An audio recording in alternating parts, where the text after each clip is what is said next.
أعوذ بالله من الشيطان الرجيم بسم الله الرحمن الرحيم الحمد لله الذي لا يبلغ مدحته القائلون ولا يحصي نعماءه العادون ولا يعدي حقه المجتهدون. Praise to Allah subhanahu wa ta'ala, the one that whose worth cannot be described by speakers, whose bounties cannot be counted by calculators, and whose claim to obedience cannot be satisfied by those who attempt to do so. Salamun alaikum wa rahmatullahi wa barakatuh. I'm grateful to be with you tonight, the night that we celebrate the birthday of Imam Hussain alayhi salam and Imam Zaynul Abidin and Hazrat Abbas alayhi salam. A special thank that Allah subhanahu wa ta'ala is going to teach us in this difficult moment, in the time that this breakout happened and this virus is spreading everywhere. And we came to the point that we are not able to go to our masjids, and that the moment that we need to sit down and see and ask Allah subhanahu wa ta'ala that what are the lessons that you are trying to give us in this difficult moment. Tonight I'm going to talk about the life of Ahlulbayt alayhim salam, the life of Imam Hussain alayhi salam in the difficult moments. Let's see how Imam Hussain alayhi salam was navigating his life in the time of adversities. How Imam Sajjad alayhi salam was navigating his life in the tough time of his life. So that's the topic that we are going to talk about tonight. I have 5 different stories, and I'm going to, through these stories, find out how they were able to find radaya, satisfaction, contentment, sukoon, and tranquility in the difficult times. The story number 1 is a very sad story, but there is a huge lesson for all of us in it. And that's the story of Shahada of Imam Hussain alayhi salam. Just right before the moment that Imam Hussain alayhi salam is killed, there is a very wise saying and profound saying of Imam Hussain alayhi salam, which tells us how to be content in difficult time. There is no more difficult time than those moments that Imam Hussain alayhi salam was living, right? It's the moment that Imam Hussain alayhi salam has lost basically all of his ashab, his beloved ashab. All of them are shaheed right now. His family members, Hazrat Abbas alayhi salam is shaheed, Hazrat Qasim alayhi salam is shaheed, Ali al-Asghar is shaheed. He's thinking about all of the family members and the kids and the ladies, and so you would think that probably this is the most difficult moment. The question is, in this very, very difficult moment, how Imam Hussain alayhi salam find sukoon, tranquility, radaya, contentment. The sentence that Imam Hussain alayhi salam is repeating in this time is amazing. He says, Ilahi, radam bi rada'ik. Ya Allah, I am satisfied if you are satisfied. There's a profound lesson here. If I don't tell you that this sentence has been said right before the Shahada of Imam Hussain alayhi salam. You would probably think that Imam Hussain alayhi salam didn't have any problem.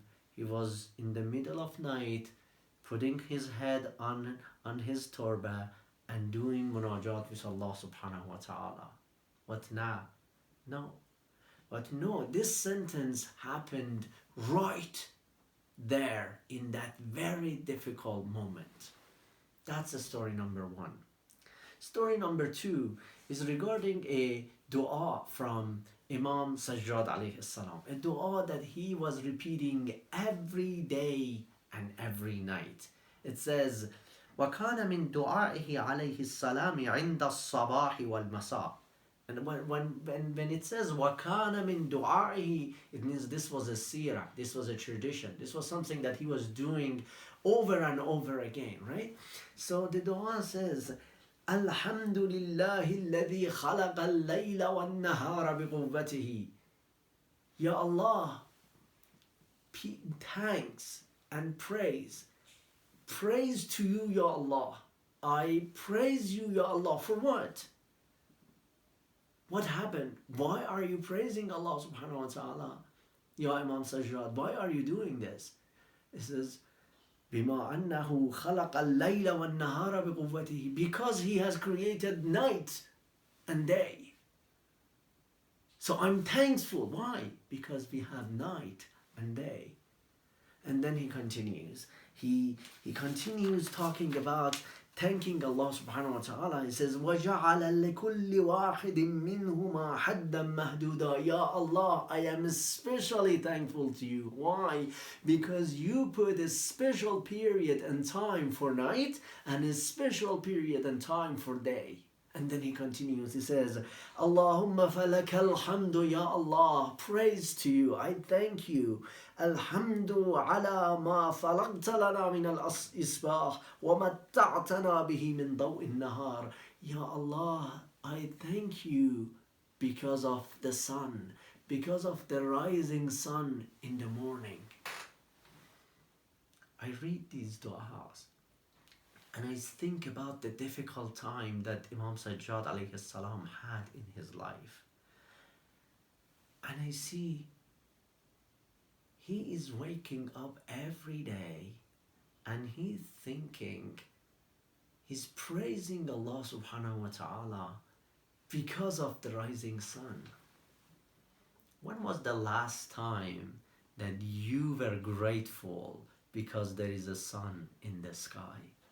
When was last time? When was the last time that you appreciated the beauty of the sun in the sky in a difficult time? There's a huge lesson for us here. Imam Sajjad alayhi salam is trying to tell us, in the difficult moments, don't close your eyes. See all of these beautiful ni'mah and blessings that Allah subhanahu wa ta'ala has given to you. You are surrounded by them, but the heedlessness and the ghafla that we have is not allowing us to enjoy it. So we become khasira dunya wal akhirah. We destroy this life, and consequently we destroy the other life as well. That's the story number two. The story number three is the saying of Hazrat Zaynab al-Kubra salamullah alayha. You know the life of Zaynab al-Kubra salamullah alayha, and especially the moment that she had after the Shahada of Imam Hussain alayhi salam, with all of these difficult and tough and adversities that she had in her life. She comes out, and when she's being asked, how did you see what Allah subhanahu wa ta'ala did with Imam al-Hussain? She says, I didn't see anything except beauty. Ma ra'aytu illa jamila. I did not see anything except beauty. So if someone asks you in a very, very difficult moment of your life, when you were really down, and you feel so alone that you just want to sit somewhere and cry, and you don't have anything good to think of, would you be able to say ma ra'aytu illa jamila? The story number 4 is a hadith from Imam Sadiq alayhi salam. Someone came to Imam Sadiq alayhi salam and he started complaining of his wife, his kids, complaining of the world, of the problem that he had in his financial situation. And then Imam Sadiq alayhi salam said he wanted to remind him of the blessings that he had. He said, لا خير في عبد شكا من محنة تقدمها آلاف نعمة واتبعها آلاف راحة. It says, there is no good in a servant that is complaining from a little problem when before this problem there were thousands of blessings, آلاف نعمة, and after this problem there are آلاف نعمة again, thousands of blessings. So this problem is in between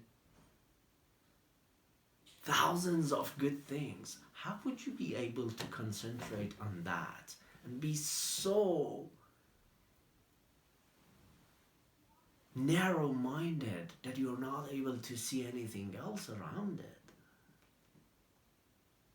And the last story is a hadith which narrates the story from Hazrat Isa alayhi salam. It says that Hazrat Isa alayhi salam and his students and his followers, they were walking in the street, and as they were walking, there was a corpus, there was a dead body of a dog, corpus of a dog. And you know, when after a few days you're not even able to see that corpus, it's just very smelly, very stinky, like you wouldn't be able even to smell it, right?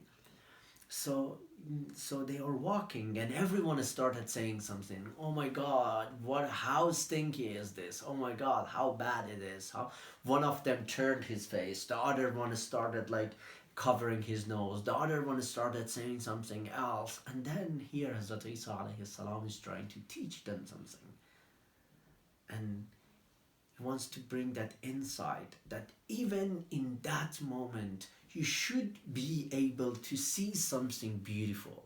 It says, وَانظُرُوا إِلَى بَيَاضِ أَسْنَانِهِ. Look at those beautiful white teeth. Weren't you able to see that? Why we aren't like that? Why we have a life like the materialistic life and the positions that we have, comparing to Imam Hussain alayhi salam, comparing to Hazrat Zaynab al-Abidin alayhi salam, comparing to Imam Sadiq, comparing to Zaynab al-Kubra salamullah alayha, we have much more. But they were able to enjoy it. They had the sukoon, they had the tranquility, they had the radaya. Why aren't we able to do that? We need to practice. We need to be practiced to be positive like them, to be able to see the beauty like they did. I have one practical advice, or a game and an advice that I think it helps us if we pay attention to. Number 1 is a game that I call it +2 - 1. You know that in science, in psychology, they say that the ratio between positivity and negativity has to be 2 and 1, meaning 2 positive and 1 negative, right? So based on this, we sometimes play a game around the table with our kids, and I tell them to count 2 good things in their day and count 1 bad thing that they are going to try their best to do it better tomorrow, right? and I think this is a good way of practicing and being able to see the beautiful things that Allah subhanahu wa ta'ala has put there every day in our life. That's advice number one. And advice number two is to be positive. I think it's very helpful to get connected with the nature. If you have a yard, if you have somewhere that you're able to get connected with nature more and be united with nature more, and even plant something, to be able to put a seed under the ground, and eventually after 1-2 weeks you see it growing and growing in front of your eyes. Just being able to connect with the nature that is the hand of Allah subhanahu wa ta'ala, it is really helpful to be positive in difficult moments.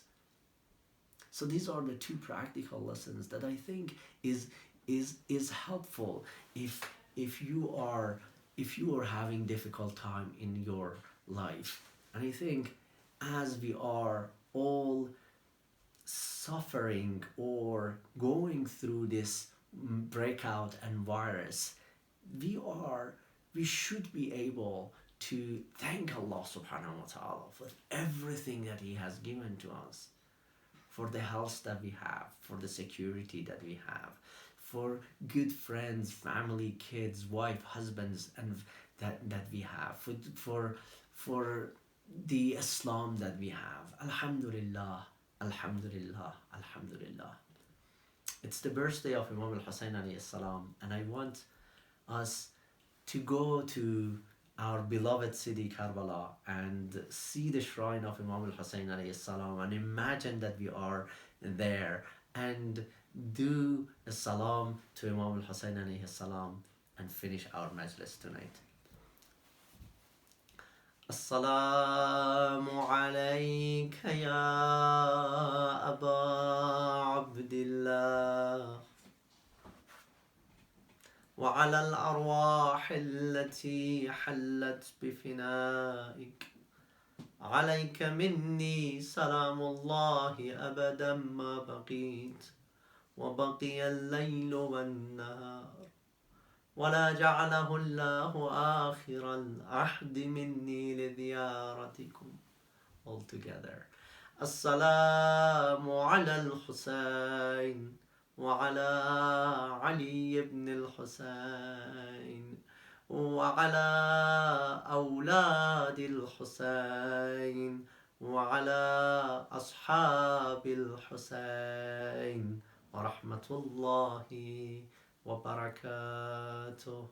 Be positive, enjoy a quality time with your family, and stay safe. Assalamu alaikum wa rahmatullahi wa barakatuh.